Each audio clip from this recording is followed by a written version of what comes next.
Good morning बच्चों। आज हम पढ़ेंगे समास, उसके भेद और समास किसे कहते हैं।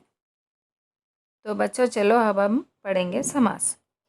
समास की परिभाषा। समास दो से अधिक शब्दों से मिलकर जो नया और छोटा शब्द बनता है उस शब्द को हिंदी में समास कहते हैं। दूसरे शब्दों में कहा जाए तो समास वह क्रिया है जिसके द्वारा हिंदी में कम से कम शब्दों में अधिक से अधिक अर्थ प्रकट किया जाता है। उसे क्या कहते हैं? समास। समास रचना में दो पद होते हैं।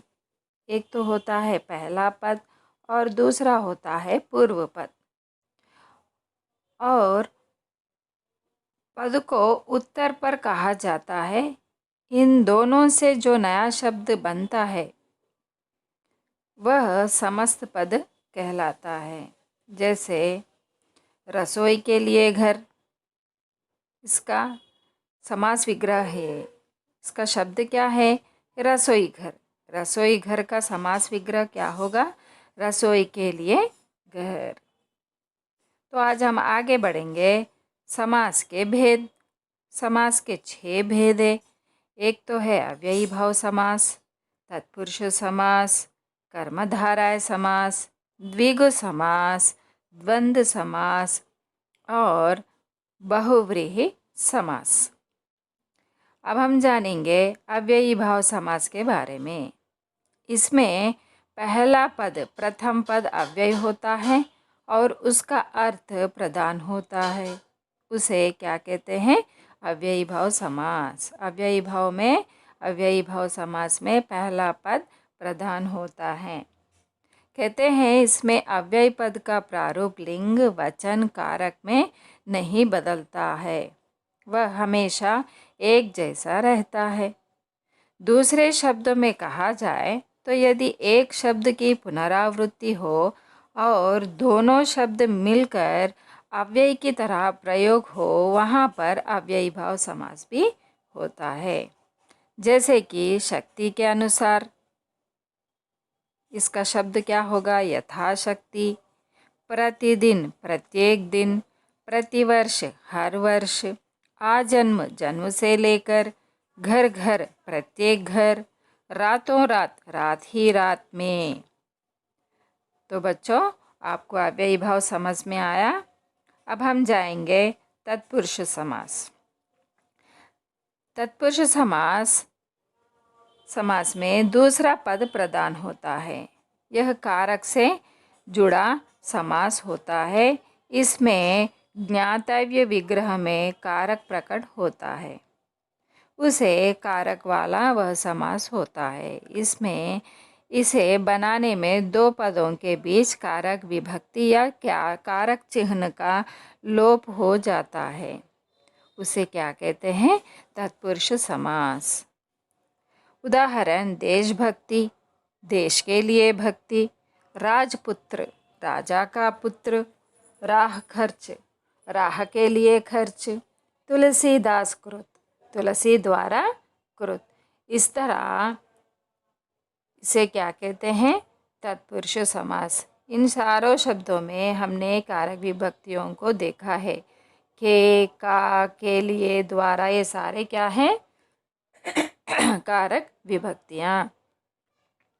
अब हम जाएंगे तीसरा, कर्मधारय समास। इस समास का उत्तर पद प्रदान होता है और इस समास में विशेषण विशेष्य और उपमेय उपमान से मिलकर बनते हैं। इसे क्या कहते हैं? कर्मधारय समास। उदाहरण: चरण कमल, कमल के समान चरण। नील गगन, नीला है जो गगन। चंद्रमुख, चंद्र जैसा मुख। पीतांबर, पीत है जो अंबर। महात्मा, महान है जो आत्मा। इस तरह उदाहरण से आपको कर्मधारय समास समझ में आया होगा। अब हम जानेंगे द्विगु समास। द्विगु समास में पूर्व पद संख्यावाचक होता है और कभी कभी उत्तर संख्यावाचक होता हुआ देखा जा सकता है। इस समास में प्रयुक्त संख्या किसी समूह को दर्शाती है, किसी और को नहीं। इससे समूह और समाहार का बोध भी होता है, तो वहाँ द्विगु समास कहते हैं। नवग्रह, उदाहरण नवग्रह, नवग्रहों का समूह। दोपहर, दोपहरों का समाहार। त्रिवेणी, तीन वेणियों का समूह। पंचतंत्र, पांच तंत्रों का समूह। त्रिलोक, तीन लोकों का समूह। इस तरह इन सारे उदाहरण देखिए, आपको द्विगु समास समझ में आएगा। अब हम जाएंगे द्वंद्व समास। द्वंद्व समास में दोनों पद प्रधान होते हैं और किसी भी पद गौण नहीं होता है। इसमें विलोम भी होते हैं। पहले पद और दूसरे पद एक दूसरे से पद से क्या होते हैं, ये विलोम होते हैं, लेकिन ये हमेशा नहीं होता, कभी कभी समानार्थी भी हो सकते हैं। इसका विग्रह करने पर और, या, तथा अथवा उन शब्दों को प्रयोग किया जाता है, तब वहाँ क्या होता है, द्वंद्व समास। उदाहरण जलवायु, जल और वायु। पाप पुण्य, पाप और पुण्य। अपना पराया, अपना या पराया। राधा कृष्ण, राधा और कृष्ण। अब हम जानेंगे बहुव्रीहि समास। इस समास में कोई भी पद प्रधान नहीं होता। जब दो पद मिलकर तीसरा पद बनाते हैं, तब वह तीसरा पद प्रधान होता है। इसका विग्रह करने पर जो, जिसका, जिसकी, जिसके, वह आदि आते हैं, वह बहुव्रीहि समास कहलाता है। उदाहरण गजानन, गज का आनन है जिसका। त्रिनेत्र, त्रिनेत्र है जिसके, मतलब शिव जी। महादेव कोई हो है ना, तीन नेत्र। नीलकंठ, नीला है कंठ जिसका। लंबोदर, लंबा है उदर जिसका। दशानन, दस है आनन जिसके। इस तरह अब हम जानेंगे कर्मधारय समास और बहुव्रीहि समास में अंतर क्या है।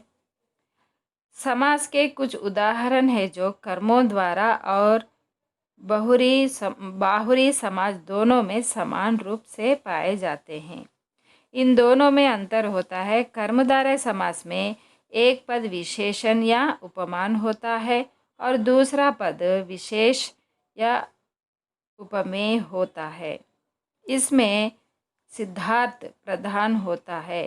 कर्मधारय समास में दूसरा पद प्रधान होता है तथा पहला पद विशेष के विशेषण का कार्य करता है। जैसे नीलकंठ, उदाहरण नीलकंठ। नीलकंठ ने इसमें बहुव्रीहि समास में दो पद मिलकर तीसरे पद की ओर संकेत करते हैं। नीला है जो कंठ है ना, यहाँ पर तीसरा पद प्रधान होता है। जैसे नीलकंठ, नीला है जो कंठ। नील जमा कंठ, दोनों का पद यहाँ पर प्रधान होता है। द्विगु समास और बहुव्रीहि समास में अंतर। द्विगु समास में पहला पद संख्यावाचक विशेषण होता है और दूसरा पद विशेष होता है, जबकि बहुव्रीहि समास में समस्त पद ही विशेषण का कार्य करता है। बहुव्रीहि समास क्या होता है, समस्त पद ही विशेषण का कार्य करता है। जैसे कि चतुर्भुज, चार भुजाओं का समूह। यहाँ पर अगर चार संख्या देखे तो द्विगु समास कहेंगे हम, परंतु यहाँ पर क्या है, चार भुजाओं का समूह। चतुर्भुज, दूसरा उदाहरण देखिए, चतुर्भुज, चार है भुजाएं जिसकी। यहाँ पर क्या हो गया, बहुव्रीहि समास। अगर चार भुजाओं का समूह लिखोगे तो द्विगु समास हो गया। चार है भुजाएं जिसकी तो क्या हो गया, वह बहुव्रीहि समास। तो बच्चों समझ में आया आपको। अब हम जानेंगे द्विगु समास और कर्मधारय समास में अंतर। इसका पहला पद हमेशा संख्यावाचक होता है, आपको तो पता है द्विगु समास में, और जो दूसरा पद की गिनती बताता है, जबकि कर्मधारय का एक पद विशेषण होने पर भी संख्यावाचक कभी नहीं होता है। द्विगु का पहला पद ही विशेषण बनकर प्रयोग में आता है, जबकि कर्मधारय में कोई भी पद दूसरे पद का विशेषण हो सकता है। नवरात्र, उदाहरण नवरात्र, नवरात्रों का समूह, ये क्या हो गया? द्विगु समास।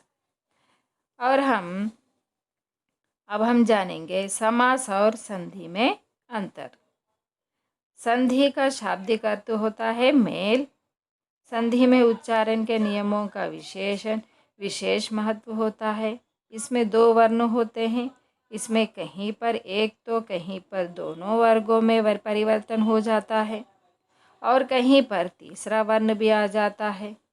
संधि किए हुए शब्दों को तोड़ने की क्रिया विच्छेद कहलाती है।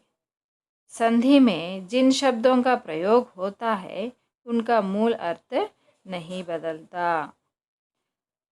जैसे कि उदाहरण पुस्तकालय, पुस्तक जमा आलय, यहाँ पर अर्थ बदला है नहीं। तो आज हम जानेंगे अभी समास।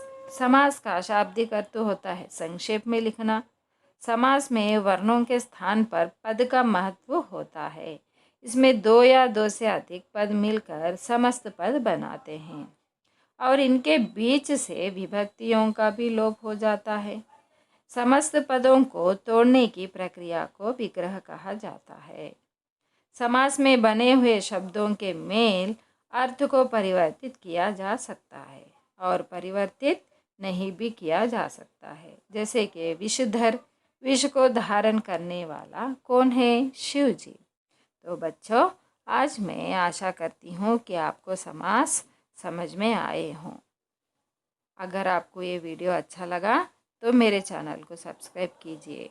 धन्यवाद।